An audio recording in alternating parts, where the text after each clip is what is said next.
Paz, irmãos, sejam muito bem-vindos à turma Conhecendo o Novo Testamento. Hoje nós vamos falar sobre a Carta aos Romanos, a nossa primeira aula sobre esse livro que é magnífico e que realmente vai mudar muito o nosso relacionamento com Deus. Eu não tenho a dúvida. Então, vamos lá. Antes da gente ir para a aula, vamos fazer uma oração. Amém? Vamos orar então. Pai, em nome de Jesus, nós te louvamos, Senhor. Te louvamos em primeiro lugar por quem o Senhor é, Pai. Porque o Senhor é santo, justo. Por causa disso, nós podemos confiar em Ti. Pai, nós também te louvamos pelas Tuas obras, Senhor. Pai, como Tu fizeste esse universo todo, Pai, de maneira poderosa que a gente não consegue compreender ainda. Pai, também nós te louvamos pela obra da redenção, Pai. Principalmente quando o Senhor enviou seu Filho, Pai, para vir cumprir a sua obra de resgate do seu povo. Senhor Jesus, nós também te louvamos pela vida, Pai, que o Senhor nos deu, pelo ar que a gente respira e pela oportunidade, Pai, de estar estudando aquilo que o Senhor quis, Pai, que nós soubéssemos do Senhor, das suas obras, dos seus planos. Nós te louvamos, Senhor. Te louvamos não só hoje, mas para todos sempre. Amém. Então, vamos lá. Primeira carta aos Romanos, parte 1. Em primeiro lugar, vamos falar um pouco sobre a importância desse livro. Aí a gente tem que ver que a maioria, se não todos, os grandes avivamentos e reformas na história do povo de Deus foram diretamente relacionados com o livro de Romanos. E aí eu separei aqui pra gente alguns personagens históricos muito importantes na história do povo de Deus. Em primeiro lugar, vamos falar de Agostinho de Hipona, que viveu lá no século IV depois de Cristo. Esse homem estava um dia na casa do seu amigo e ele estava pensando sobre seu relacionamento com Deus, ele estava refletindo sobre como ele estava diante de Deus, que ele tinha uma vida realmente muito assim longe daquilo que a gente entende por uma vida correta diante de Deus, e ele já dava a aula também. Enfim, ele já era realmente um homem, mas estava refletindo sobre a sua vida e ele realmente estava ali muito triste com esse tipo de vida que ele estava levando, quando do nada ele escutou um canto e nesse canto estava falando: tome-se e lê, tome-se e lê. E então esse homem tinha do seu lado um pergaminho na época ainda, né? E era sobre o livro de Romanos. E a passagem que ele leu foi essa que está lá em Romanos capítulo 13, versículos 13 a 14, que diz: uma vez que pertencemos ao dia, vivamos com decência à vista de todos. Não participem de festanças desregradas, de bebedeiras, de promiscuidade sexual e de práticas imorais. E não se envolvam em brigas nem em invejas. Em vez disso, revistam-se do Senhor Jesus Cristo e não fiquem imaginando formas de satisfazer seus desejos pecaminosos. Então, quando ele leu esse texto, irmãos, ele foi tomado por uma convicção de que agora ele estava revestido da justiça de Cristo Jesus, Porque quando ele estava olhando para a sua situação, quando ele realmente estava fazendo uma autoanálise sobre a vida que ele estava levando, ele percebeu que ele estava muito distante, que ele estava realmente num estado pecaminoso, num estado realmente sem fim, que ele estava envolvido com muitas coisas que não são da vontade do Senhor. E aí, quando ele leu esse texto, ele foi revestido pela justiça de Cristo. Então, ele reconheceu que não tinha nada bom nele mesmo, que ele não era boa gente, que ele, quando fazia essa autoanálise, ele realmente via que não existia nada bom. Mas quando ele olhou para o Filho de Deus, quando ele olhou para essa justiça que nós temos acessos por causa da obra consumada de Cristo Jesus, ele realmente se sentiu alegre, ele realmente se sentiu em paz. Então, receba aí a importância de Romanos na vida de Agostinho de Hipona no século IV depois de Cristo. Mas tem mais. Vamos falar sobre Martinho Lutero. E aí, todo mundo sabe, né? Martinho Lutero recentemente estava falando sobre a reforma. Ele foi o homem usado por Deus para dar início a esse movimento lá em 1517. E Lutero também tinha essa luta com Deus, nesse sentido de que ele estava procurando ser uma pessoa boa. Mas quando a gente procura ser uma pessoa boa, é aí que a gente percebe que nós somos ruins. Quando a gente procura ser uma pessoa boa, aí a gente realmente percebe que nós somos ruins. E isso era a fase, era o estado que Martinho Lutero estava passando naquela época, nessa sua luta com Deus ali. E quando ele dava aula, né, todo mundo sabe que ele vivia nesse contexto religioso ali da época, e quando ele falava sobre esse livro de Romanos, dava aula ali naquela espécie de seminário, ele tinha uma dúvida, ele realmente, quando ele lia essa frase, quando ele olhava e via a justiça de Deus, era algo que fazia com que ele ficasse com ódio do próprio Deus. É isso mesmo, irmão. Ele ficava assim porque ele pensava, como é que a gente pode como a gente pode ser bom diante de Deus se nós somos tão ruins, se a gente não realmente consegue manter isso. Então, quando ele via essa justiça de Deus, ele realmente pensava nesse Deus que é justo, que é separado e que pune. Sim, isso aí a gente sabe que é uma faceta do nosso Pai, ou então do Pai, do Filho e do Espírito Santo. Porém,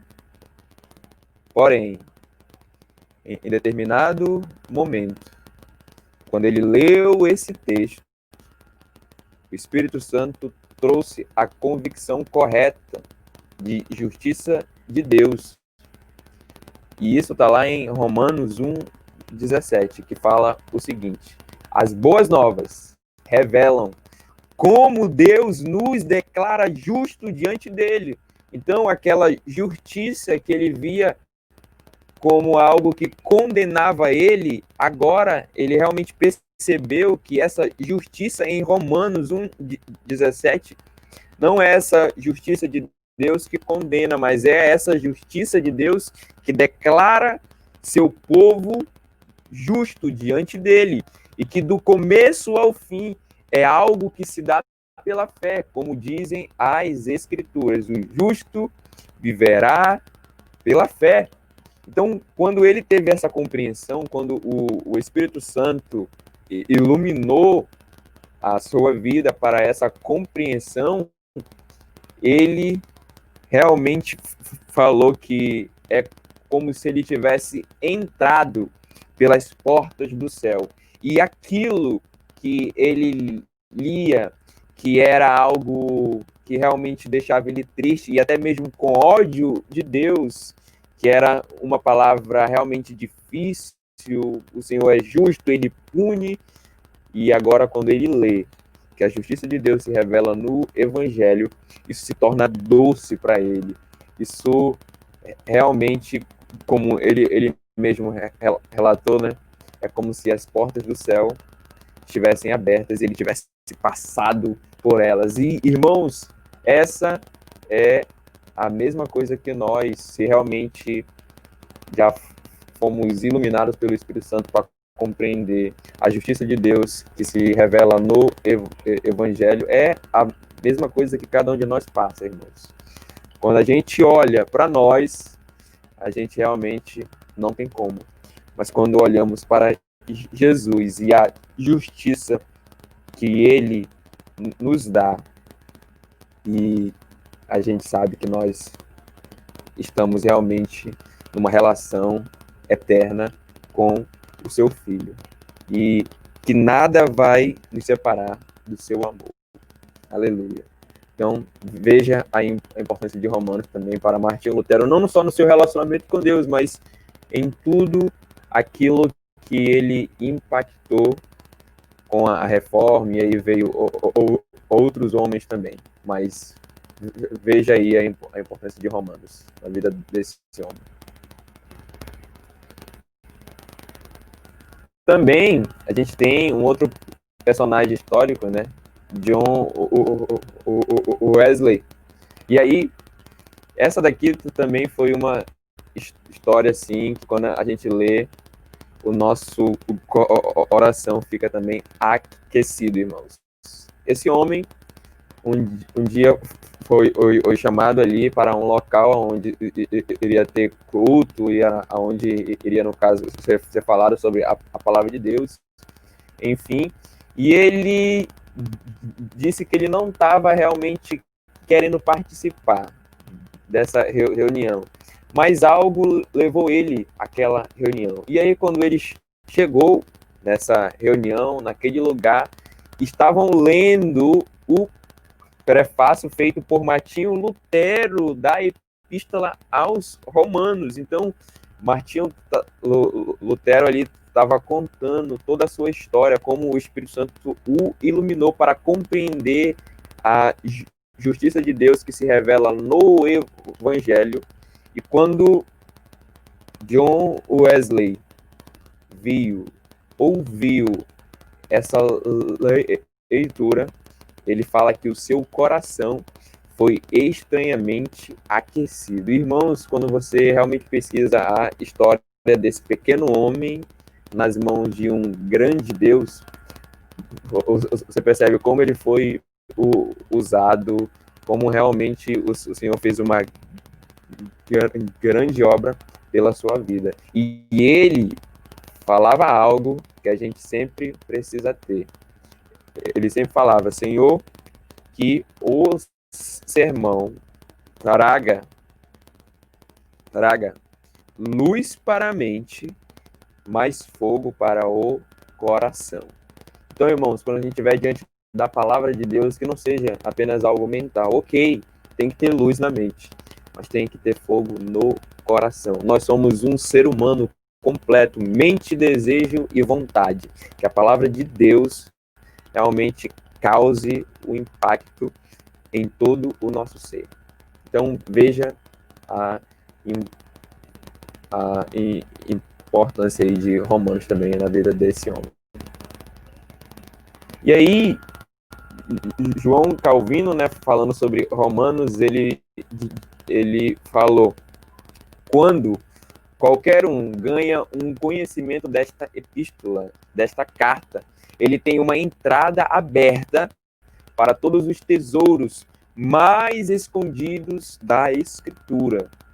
Então, irmãos, pode aumentar a sua expectativa, podem aumentar a expectativa de vocês, porque realmente nós vamos falar de um livro que tem tesouros, tem vários tesouros e da sabedoria de Deus nele.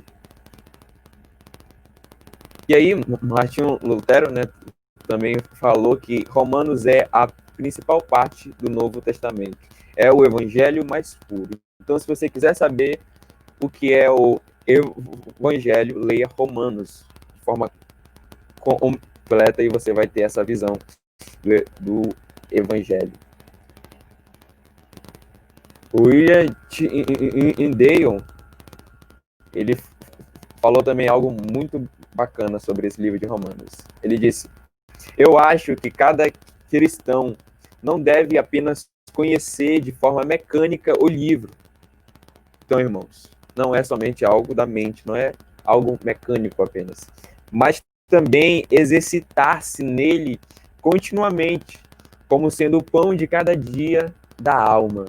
Então, quando você vai trazendo essa verdade do evangelho que está lá em Romanos para sua mente, dia após dia, isso vai impactando sua alma, você vai se exercitando e essa verdade vai sendo incorporada em você.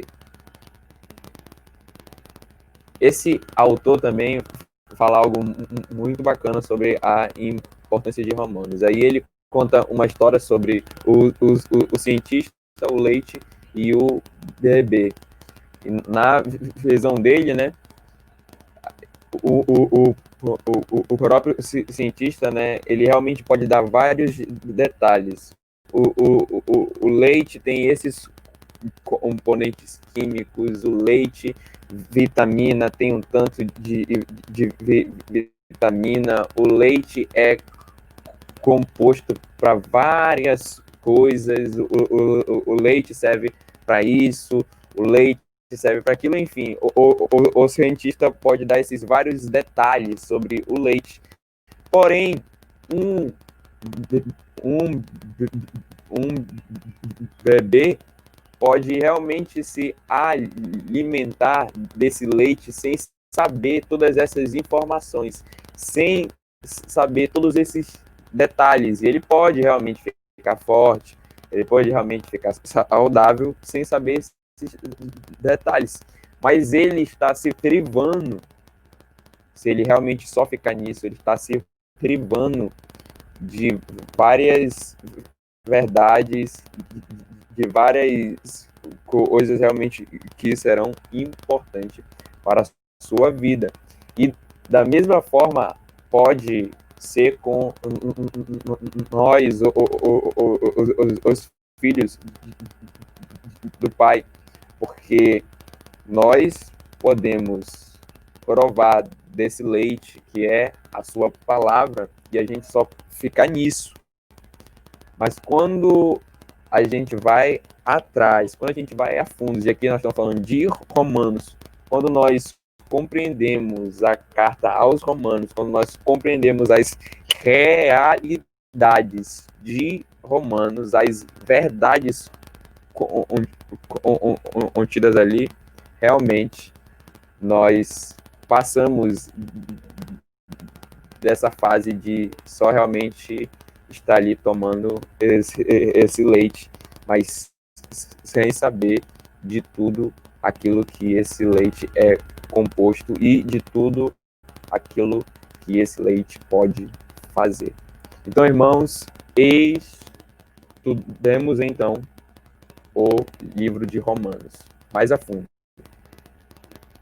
E aí o John MacArthur, ele falou algo muito bacana também sobre esse livro de Romanos. Ele estava falando, tem sido dito que a carta aos Romanos vai deliciar o maior lógico e cativar a mente do gênio consumado. Ou seja, realmente quando a gente lê o livro de Romanos, a gente percebe que Paulo ali fala tudo de maneira bela. Então, na própria forma de Paulo fazer ali o livro de Romanos e tal, a gente percebe uma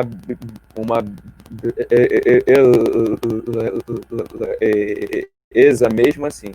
Mas ele fala, essa carta vai trazer lágrimas para a alma humilde e refresco para a mente mais simples.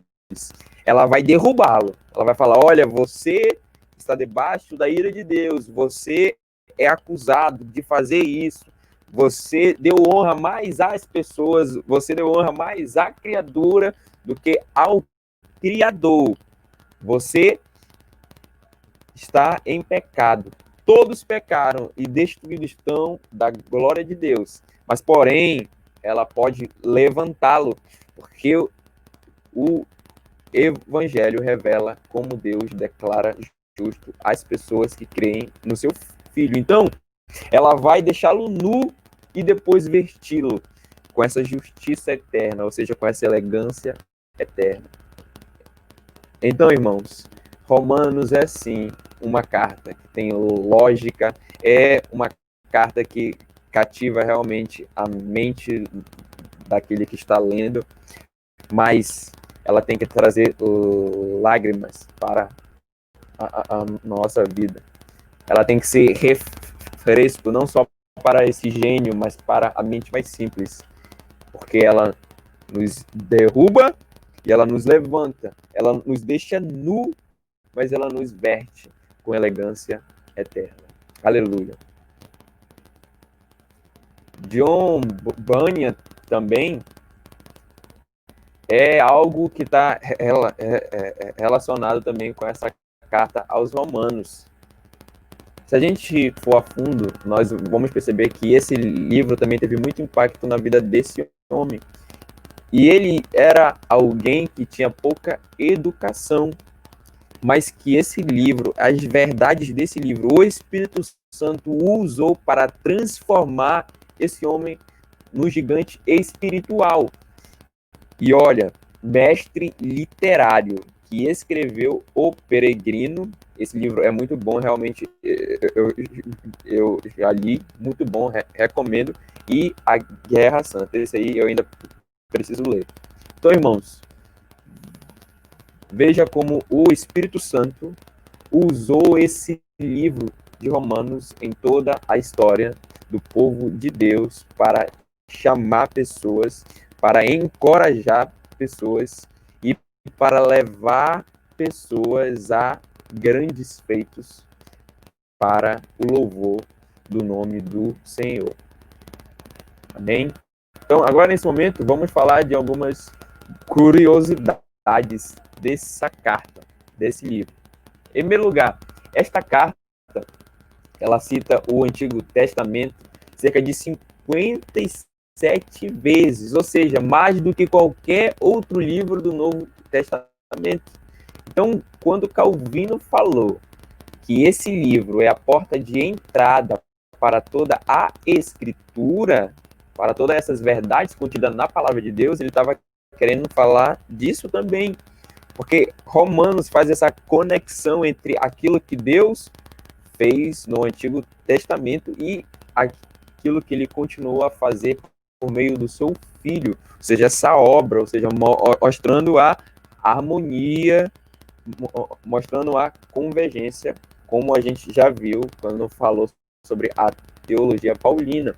Então, esse livro, essa carta é realmente algo que a gente tem que se deliciar, tem que exercitar a nossa alma nela dia após dia, se possível.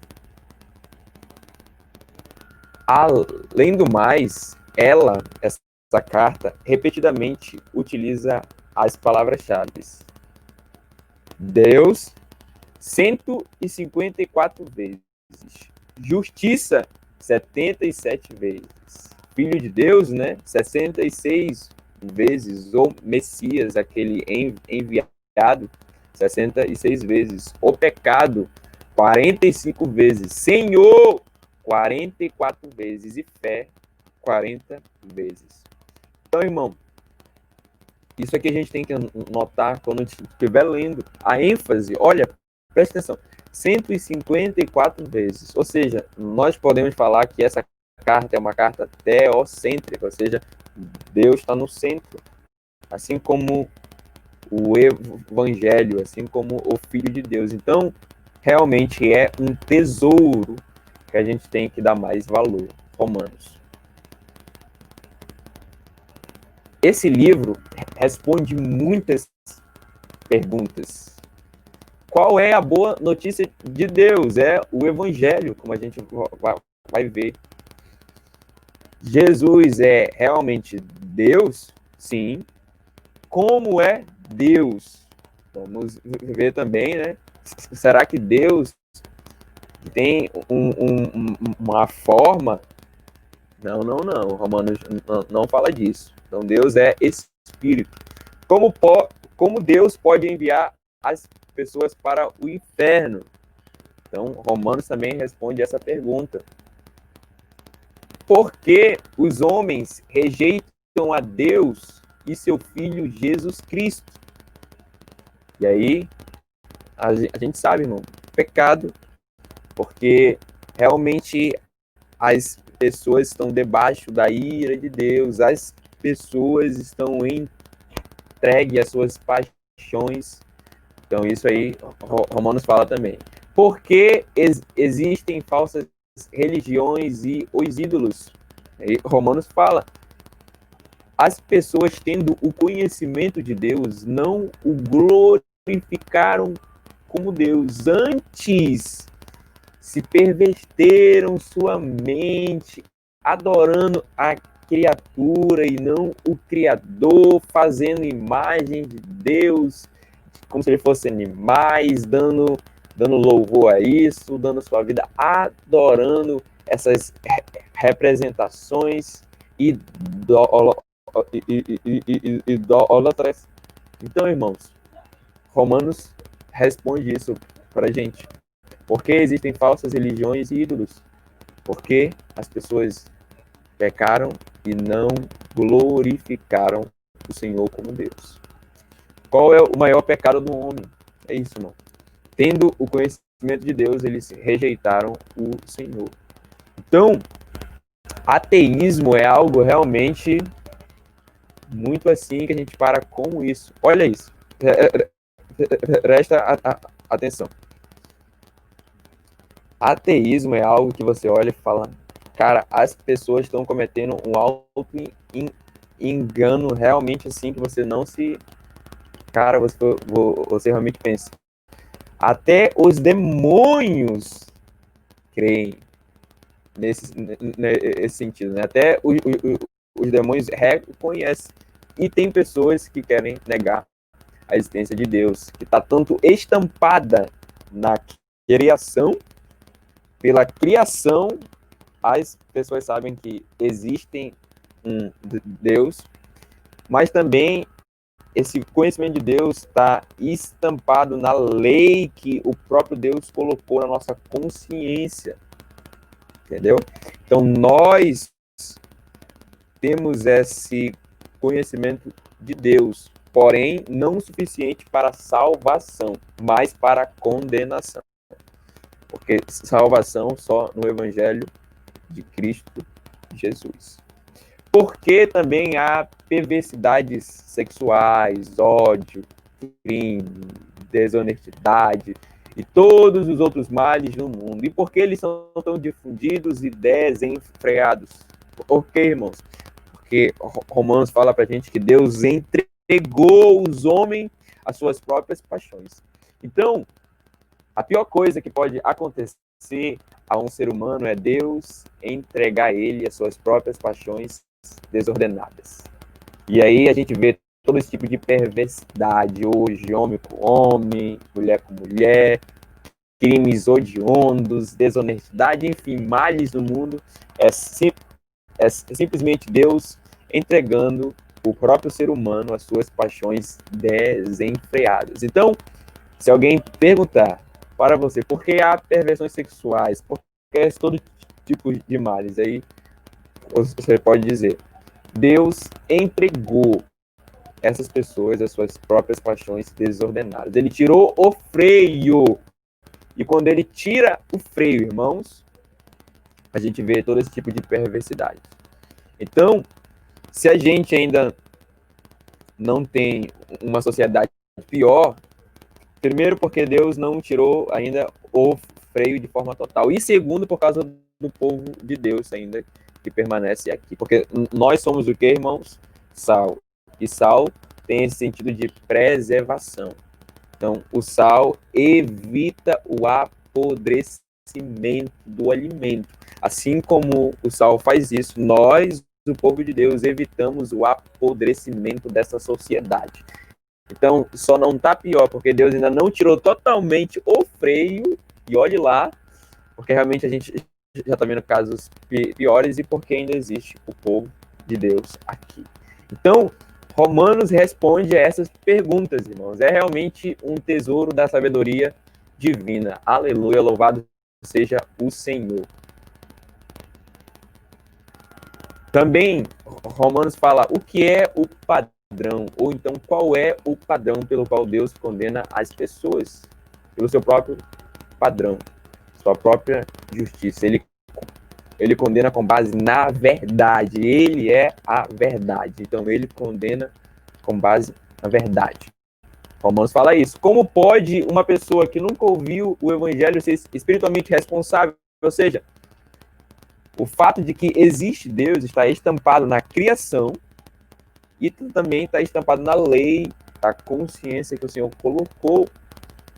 Então, quando você está longe do Pai, e aí você sente o sentimento de culpa, quando você sabe que você deveria agir de uma determinada forma, mas você não agiu e isso trouxe sentimento de culpa, isso mostra que há um padrão ético, e esse padrão ético, sendo universal, não é algo que pode vir de um determinado povo, não é algo que pode ser criado nesse sentido, mas é algo que emana do próprio Deus.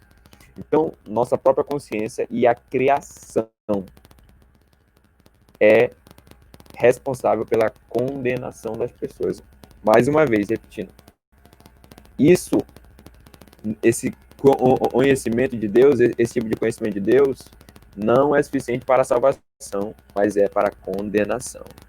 Salvação só pelo Evangelho. Então, Romanos responde isso para a gente, irmãos. Não os judeus, ou seja, nós, temos uma responsabilidade maior para acreditar que os gentios, então tá errado aqui nesse momento, seria os judeus têm uma responsabilidade maior para acreditar que os gentios, Romanos fala sobre isso, que o povo judeu é como aquele filho que nasce numa família que é cristã, ou seja, há uma certa oportunidade que eles têm, um certo privilégio de estar em contato com a lei de Deus, com a verdade de Deus. Então, Romanos fala sobre isso nesse sentido também. Aí, Romanos fala também quem é o verdadeiro judeu. Não é na circuncisão, ou seja, não é exteriormente. O verdadeiro judeu é aquele que foi circuncidado no coração, ou seja, aquele que creu no Messias, que, no caso, para quem estava no Antigo Testamento, né, no Messias que veria, e para aqueles que estavam na época do Novo, né, para o Messias que já veio. Ou seja, o verdadeiro judeu não é quem é exteriormente, mas interiormente. Ainda mais, existe alguma vantagem espiritual em ser judeu? É aquilo, né? Eles tiveram contato com a revelação de Deus antes do que outros povos. Então, sim, existe uma vantagem nesse sentido. Qual pessoa pode manter perfeitamente a lei de Deus? Ninguém. Todos pecaram, destituídos estão da glória de Deus. Não há ninguém que busque a Deus, ninguém que louve o seu nome. Todos pecaram, destituídos estão da glória de Deus. Romanos fala isso pra gente. Lógico, isso a gente sabe, né, que Paulo está citando os Salmos e tal, então a gente vê essa convergência de novo entre o Antigo e o Novo Testamento. Como uma pessoa pode saber que ela é um pecador, irmão? Pela lei de Deus. A lei de Deus, ela não tinha a função de salvar ninguém. Na verdade, a lei de Deus, Paulo fala, né, ela serve para nos conduzir a Cristo Jesus, revelar o caráter santo de Deus e mostrar que realmente a gente não atende, a gente não mantém perfeitamente essas leis e que a gente precisa de uma justiça. Essa justiça é Cristo Jesus, o Evangelho. Então, como uma pessoa pode saber que ela é um pecador? Pela lei de Deus. Como pode um pecador ser perdoado e justificado por Deus? Pela justiça revelada no Evangelho. Aleluia, louvado seja o Senhor, irmãos.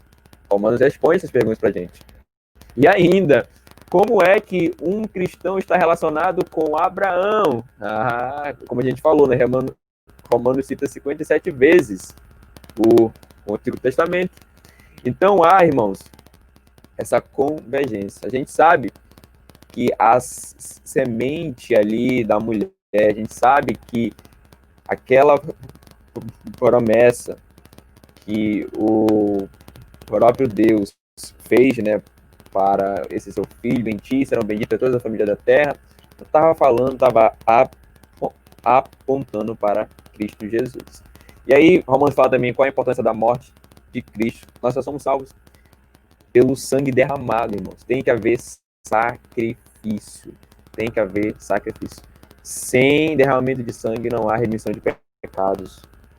A palavra de Deus fala isso pra gente. Então, Paulo fala sobre essa importância. Paulo fala também sobre a importância da ressurreição em Romanos e em outras epístolas também, que ele ressuscitou para a nossa justificação. Então, tem isso em Romanos. E ele fala também qual a importância de sua vida presente na eternidade. Amém, irmãos? Então, aquele que plantar, aquele que viver alienado de Deus, isso vai ter importância na sua eternidade. Mas aquele que viver a partir da revelação salvífica de Deus, isso também tem importância na eternidade. Vamos falar isso. Por quem Cristo morreu. Será que Cristo morreu para salvar todas as pessoas? Romanos fala isso também, fala sobre os eleitos de Deus. Onde os homens podem encontrar a verdadeira paz e esperança? Em Cristo Jesus, no Evangelho. Como estão todos os homens relacionados espiritualmente a Adão? E como são os crentes relacionados espiritualmente a Jesus Cristo? Aqui está em Romanos 5. Leia esse capítulo, irmãos. Quando a gente estava falando, né, sobre a teologia paulina, a gente viu muito essa relação entre aqueles que estão em Adão e aqueles que estão em Cristo Jesus. Aqueles que estavam em Adão e agora aqueles que estão em Cristo Jesus. Aqui Paulo está falando de uma nova humanidade. Em Cristo, Deus está fazendo uma nova humanidade. Deus fez uma nova humanidade, né? Se a gente for pensar nessa perspectiva eterna, Deus fez uma nova humanidade. Assim como ele fez uma humanidade a partir de Adão. E quem está em Cristo Jesus experimenta essa vida da nova era que virá plenamente quando Cristo retornar. Porém, quem está em Adão ainda está em pecado debaixo da ira de Deus. Amém, irmãos? Tem várias perguntas que esse livro responde. A gente pode falar mais uma, né? Quantas naturezas um filho de Deus tem? Duas, né? Espírito, a carne ali militando, como a gente vê Paulo citando também. Enfim, irmãos, o que o Espírito Santo faz para um filho de Deus? Ele realmente cela, ele realmente traz, faz crescer, gera em nós essa nova vida da nova humanidade, da nova era. Ele realmente faz isso. Tem um papel fundamental nessa fase dos últimos dias, né, que a gente falou, que começou com o advento de Cristo Jesus e vai ter fim com o seu retorno, os últimos dias. O Espírito Santo tem papel fundamental. Ele é o dom escatológico, como chamam os teólogos. Romanos, então, nos fala hoje. Essa carta nos fala hoje, né? Ela fala moralmente, fala adultério é adultério, fala de prostituição, homossexualidade, ódio, assassinato, mentira e desobediência civil. Então, Romanos fala moralmente, olha, é errado por causa do caráter de Deus, sua lei perfeita, que emana do seu próprio caráter, fala da santidade de Deus. Então, Romanos fala moralmente. Então, veja a importância de Romanos para hoje. Romanos também fala intelectualmente. Lá em Romanos 1:28, Paulo diz: o homem natural é confuso, porque ele tem o sentimento perfeito. Aqui está falando dessa confusão mental. Então, irmãos, isso aqui é sério. O pecado, ele não só nos atingiu moralmente, não, irmãos. O pecado atingiu o ser humano por completo. Então, a mente foi afetada também. Por que a gente, às vezes, quando está lendo, né, a gente vê várias teorias, filosofias, ensinamentos assim absurdos, irmão. Etologia, coisa toda assim, enfim, vários ensinamentos absurdos, várias teorias, vários códigos de conduta, enfim, várias coisas absurdas. Porque, irmãos, são coisas geradas como resultado do pecado também afetando a mente do ser humano que produziu tal teoria, tal filosofia. Então é isso, irmãos. O pecado afetou também a nossa mente. Então, assim como isso é realidade para aquele que está no mundo, também, quando você tem um encontro real com o Filho de Deus, quando você é salvo, bom, sua mente também ela pode pensar de uma forma nova, entendeu? Então, você pode ser mais profundo, você pode compreender mais as coisas aqui. Então, uma pessoa que está no mundo, que estuda, ok, pode realmente fazer algo sério, pode realmente fazer algo que a gente pode olhar e falar, nossa, que teoria, que livro, ok, muito bom. Mas nós, como filho de Deus, se a gente realmente se dedicar, também temos uma vantagem. Então, porque o evangelho também impactou nossa mente de uma forma nova, de uma forma viva. Então, Romanos também fala intelectualmente para a gente. Romanos fala também socialmente, irmãos. Lá em Romanos capítulo 12, versículo 9 a 21, a gente vê Paulo ali, inspirado pelo Espírito Santo, né, falando para a gente como nós devemos se relacionar uns com os outros. Então veja, irmãos, a abrangência dessa carta que Deus deixou para nós. Então, será que a gente tem dado valor mesmo a essa realidade? Pensemos nisso um pouco mais. Ela fala também, irmãos, psicologicamente. É isso mesmo, lá em Romanos 5:1 diz: ela diz a origem da verdadeira liberdade que retira das pessoas o fardo da culpa. Irmãos, as pessoas que estão no mundo, ou seja, que estão em Adão ainda, somente, elas estão em guerra contra Deus, irmãos. Estão em guerra contra Deus. Por quê?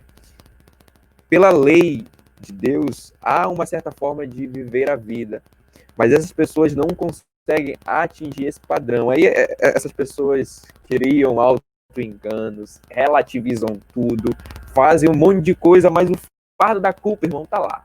O fardo da culpa tá lá. A própria pessoa, mesmo com todo o seu auto-engano, mesmo com tudo aquilo que o mundo tem hoje, a pessoa tem o fardo da culpa, porque ela está em guerra contra Deus, entendeu? A vida que ela tem não é dela, a vida é de Deus e deve ser vivida para Deus. Mas essa pessoa não está fazendo isso, então tem o fardo da culpa. E olha, esse fardo da culpa só é retirado quando a gente está em paz com Deus, mas isso só acontece no Evangelho. Então veja, irmãos, a beleza do Evangelho, a beleza da palavra de Deus. Olha como ela pega todas as áreas da vida, olha como ela pega cada parte do nosso ser. Então Romanos fala hoje também psicologicamente.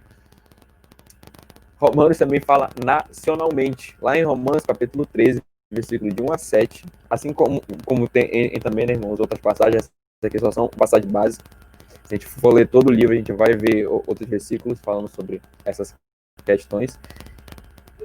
Nessa passagem, o apóstolo nos conta a nossa responsabilidade perante o governo humano. Fala que o governo humano é instituído por Deus, ou seja, sistema de governo é instituído por Deus e só fica numa vida difícil quem pratica o mal. Então, esse governo humano serve para punir o mal e louvar o bem. Então fala da nossa responsabilidade para esse governo humano, perante esse governo humano. Então veja Romanos aí, falando também de forma nacional. Romanos também fala internacionalmente. Romanos fala de história, da história do mundo. Romanos diz para cada um de nós o destino final da terra e, sobretudo, o futuro de Israel, lá em Romanos 11, 25 ao versículo 32. Então, veja, irmãos, Romanos começa lá falando moralmente e ele também vai até falando de forma internacional, falando em termos de história. Então, veja, irmãos, que nós estamos diante de um livro que tem tesouros escondidos da sabedoria de Deus, que a gente pode se deleitar, pode se exercitar nele diariamente, como falou o William Tyndale. Mas também o livro fala espiritualmente, fala respondendo o desespero do homem e oferecendo esperança para o futuro. Hoje a gente percebe que as pessoas, quando olham para o futuro, as pessoas que estão aí no mundo, né, irmãos, elas falam, olha, sociedade não tem mais jeito. É lógico, a gente sabe que tem sempre um certo número de pessoas, né, que ainda pensam no futuro melhor por meio das mãos humanas. Elas acham que tudo isso é por causa do sistema político, tudo isso é por causa não sei de quê, tudo isso é por causa de que isso sempre foi assim. E aí as pessoas esquecem que o problema são as pessoas. Muita gente quer colocar a culpa nas estruturas, só que se esquece que as estruturas não existem sem as pessoas. E se sempre foi assim, como eu sei que vai ser diferente se não tiver mudança nas pessoas? Então, existe ainda um pequeno número de pessoas que crê nesse mundo melhor por esforço da própria humanidade. Mas a maioria hoje, principalmente quando a gente vê essas últimas filosofias, esses últimos ensinos, isso também tem em filmes, tem em séries, enfim. Tudo isso a gente percebe, né, esse novo contexto, tem muita gente que fala, cara, a vida não tem sentido, não vai ter mudança, não vai ter nada melhor, então o homem entra no desespero. Então aí a pessoa pensa, eu tenho que viver mesmo bem, do jeito que eu quero, ser feliz, ou seja, é isso que a gente tem hoje, irmão. Por quê? Porque se o homem for refletir realmente sobre o futuro, ele realmente vai entrar em desespero. E Romanos oferece esperança para esse homem ou para esse ser humano desesperado. Está lá em Romanos, capítulo 15, versículo 13. Você pode ler depois. Então, veja, irmãos, a profundidade dessa carta, que são apenas 16 capítulos. Ele fala também teologicamente, ensinando-nos a relação entre a carne e espírito, como a gente já viu também aqui em aulas passadas, entre a lei, sempre tem nessa lei. A lei está falando isso, mas agora no evangelho tem que fazer isso. A lei fala isso, o evangelho faz isso. Então, Paulo faz essa relação também. Obras e fé, né? Sempre tem isso. Muita gente fala, eu creio em Deus, mas a vida não condiz com isso. Paulo faz uma relação também entre essa obras e fé. E, principalmente, irmão, Romanos traz o próprio Deus para nós. Então, esse livro também fala teologicamente para nós. O autor, irmãos, é impossível entender claramente o livro de Romanos sem saber algo sobre o seu autor incrível. Porque Deus fez realmente algo extraordinário na vida do apóstolo Paulo, como a gente vai tentar ver aqui de forma bem rápida, por causa do nosso tempo. Vamos lá. Paulo ele antes era chamado de Saulo, né? E ele era da tribo de Benjamim, conforme Filipenses 3:5. A gente infelizmente não vai ler por causa do tempo. Ele nasceu em Tarso, conforme Atos 9:11. E a gente sabe, né, que essa cidade ali tinha muitos recursos, cultura, essas coisas, como a gente já viu um pouco também aqui em aulas passadas. E essa cidade é hoje o que é a Turquia moderna. E aí, como a gente estava falando, né, Tarso era o centro de aprendizagem e cultura helênica, a casa de uma das 3 universidades mais destacadas no Império Romano na época. Então, Saulo pode ter recebido seu treinamento lá, assim como em Jerusalém, sobre o rabino Gamaliel, conforme Atos 22:3. E esse rabino, ele era neto de Hilel, talvez o mais famoso rabino de todos os tempos. E Paulo provavelmente foi enviado para Jerusalém quando ele completou 13 anos, né? A idade que os meninos judeus eram reconhecidos como homens. E sob Gamaliel, Saulo teria memorizado e aprendido a interpretar a escritura segundo a tradição rabínica. Irmãos, foi provavelmente durante a sua estada em Jerusalém que ele se tornou um fariseu. E a gente sabe também que Paulo era cidadão romano, como a gente está falando, né? Paulo era um homem de 3 mundos. Vamos lá: mundo helênico, mundo romano e mundo judaico. E ele era cidadão romano porque seu pai era cidadão romano, então ele nasceu com essa cidadania, conforme está lá Atos 22:28. E isso a gente sabe que na época era um ativo valorizado e era altamente benéfico, como a gente vê Paulo fazendo isso também lá em Atos, desse seu título. De acordo com o costume judaico, Saulo também aprendeu o ofício de seu pai, que foi fazer tendas. Então, na época era isso, né? Se meu pai faz isso, eu vou seguir esse caminho também. E a gente sabe que Paulo, por fazer esse tipo de atividade, não deu peso para os seus ministérios ali, que Deus deu a oportunidade dele montar, dele realmente fundar. À luz do fato de que este apóstolo nunca encontrou Jesus durante seu ministério terreno, é muito provável, não é certo. Como a gente está falando sobre história, são dados que a gente tem pouco, então é muito provável que ele voltou para Tarso depois de sua educação em Jerusalém.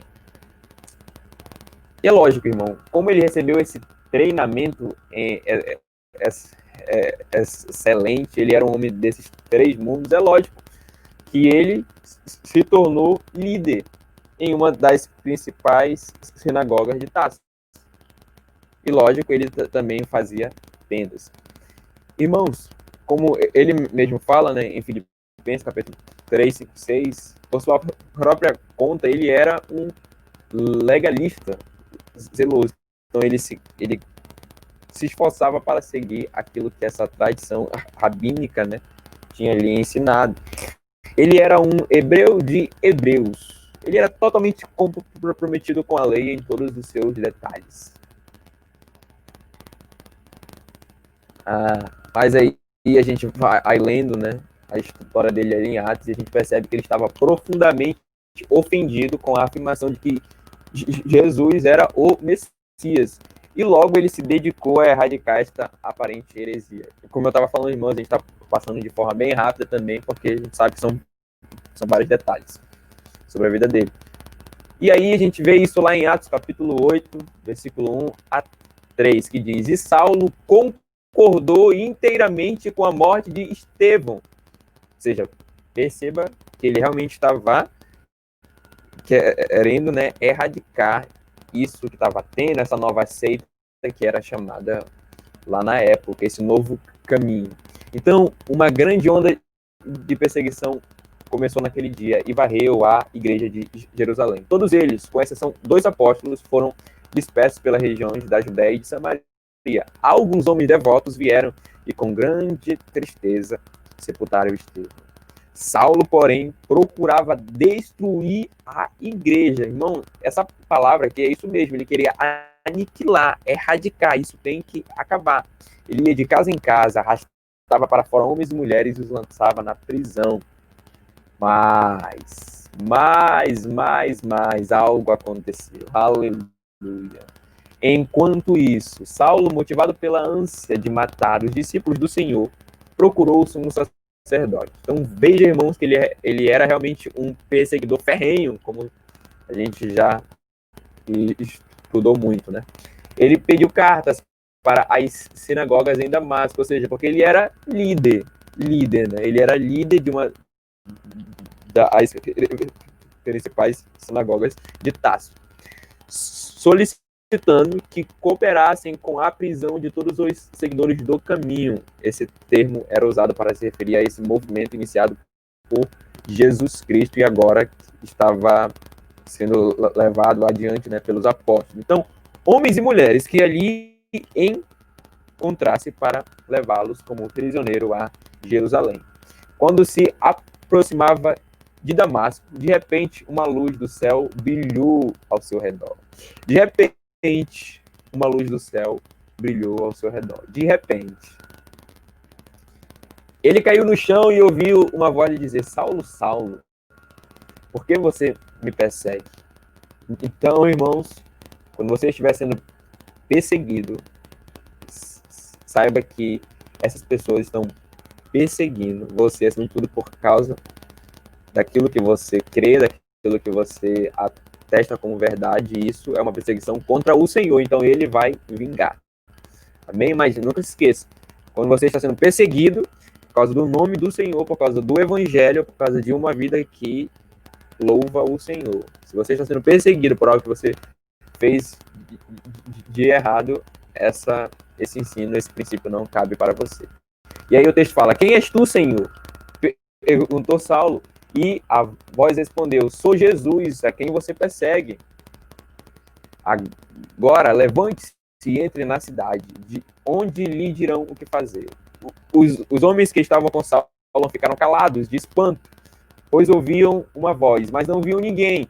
Saulo levantou-se do chão, mas ao abrir os olhos estava cego. Então o conduziram pela mão até Damasco. Lá ele permaneceu cego por 3 dias e não comeu nem bebeu coisa alguma. Havia em Damasco um discípulo chamado Ananias. O Senhor o chamou numa visão. Ananias, sim, Senhor, respondeu ele. O Senhor disse: vá à rua direita, casa de Judas. Ao chegar, pergunte por um homem de Tarso chamado Saulo. Ele está orando neste momento. Mostrei-lhe numa visão um homem chamado Ananias, chegando e impondo as mãos sobre ele para que voltasse a enxergar. Ananias, porém, respondeu: Senhor, ouvi muita gente falar das coisas horríveis que esse homem vem fazendo ao teu povo santo em Jerusalém. Então, veja de novo a ênfase ao fato de que ele era um perseguidor ferrenho. E ele tem autorização dos principais sacerdotes para prender todos que invocam teu nome. O Senhor, no entanto, disse: vá, pois Saulo é o instrumento que escolhi para levar minha mensagem aos gentios e aos reis, bem como ao povo de Israel. E eu mostrarei a ele quanto deve sofrer por meu nome. De perseguidor, de ferrenho perseguidor para perseguido. Ananias foi e encontrou Saulo. Aí impôs as mãos sobre ele e disse: irmão Saulo, o Senhor Jesus, que lhe apareceu no caminho para cá, me enviou para que você volte a enxergar e fique cheio do Espírito Santo. No mesmo instante, algo semelhante a escamas caiu dos olhos de Saulo e sua visão foi restaurada. Então ele levantou, foi batizado e depois de comer recuperou as forças. Saulo permaneceu alguns dias em Damasco com os discípulos. Logo começou a falar de Jesus nas sinagogas, dizendo: ele é o Filho de Deus. Ele é o Cristo prometido no Antigo Testamento. E ele fez isso durante todo o seu ministério. Ele realmente fez isso para o povo de Israel e fez isso para os gentios perante reis, como o próprio Deus afirmou que ele iria fazer.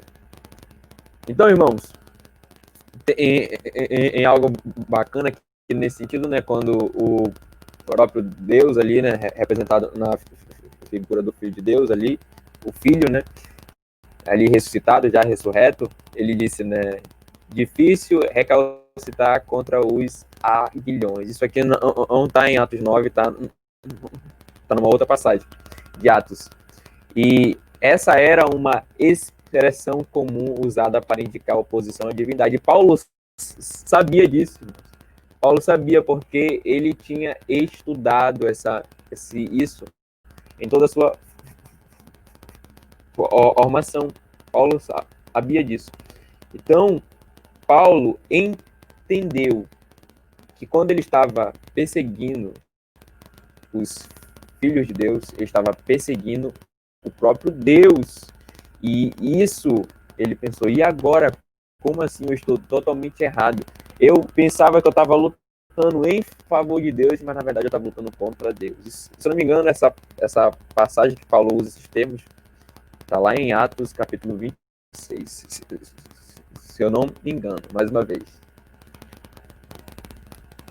Mas enfim, irmãos, muitos anos mais tarde, esse mesmo Paulo olhou para trás e ele falou: agradeço a Cristo Jesus, nosso Senhor, que me fortaleceu, porque ele me considerou fiel, pondo-me em seu serviço, mesmo eu que era anteriormente um blasfemo, perseguidor e injuriador, e ainda me foi concedida misericórdia, porque eu fiz por ignorância, na incredulidade. E a graça de nosso Senhor foi mais do que abundante, com a fé e amor que há em Cristo Jesus. Esta é uma declaração de confiança e, portanto, merece plena aceitação. Que Cristo Jesus veio ao mundo para salvar os pecadores, dos quais eu sou o principal. 1 Timóteo 1, 12 e 15. Aleluia, irmãos. Realmente uma obra extraordinária. Então, irmãos, você percebe aqui que nós não estamos falando de um tratado teológico estudado de forma acadêmica só. Quando a gente está falando de Romanos, irmãos, nós estamos falando de uma carta que Paulo fez ali para a igreja. Então é uma carta para nós, irmão. Essa linguagem é acessível para nós. Nós temos que se deleitar. Nós temos que exercitar nossa alma nessa carta todos os dias, irmãos. Então veja a história extraordinária desse autor, porque um dia, quando ele estava no caminho, o Senhor o encontrou. E aí a gente sabe lá por Atos 13:1, né, que Paulo foi enviado em missões. E aí todo mundo fala que foi nessa altura que Paulo, ainda chamado Saulo, começou seu ministério único como apóstolo dos gentios. Isso está lá em Atos 13, de 1 a 3. Então, irmãos, agora, para a gente encerrar a aula de hoje, quando a gente fala de local, né, e a hora da redação, Paulo provavelmente escreveu essa carta a Romanos no ano 58 depois de Cristo. Isso quando ele estava perto do fim de sua terceira viagem missionária. Então, que essa informação também fique aí com vocês. Amém, irmãos? Na aula que vem, nós vamos falar sobre os propósitos dessa carta e algumas características do seu escritor. Amém.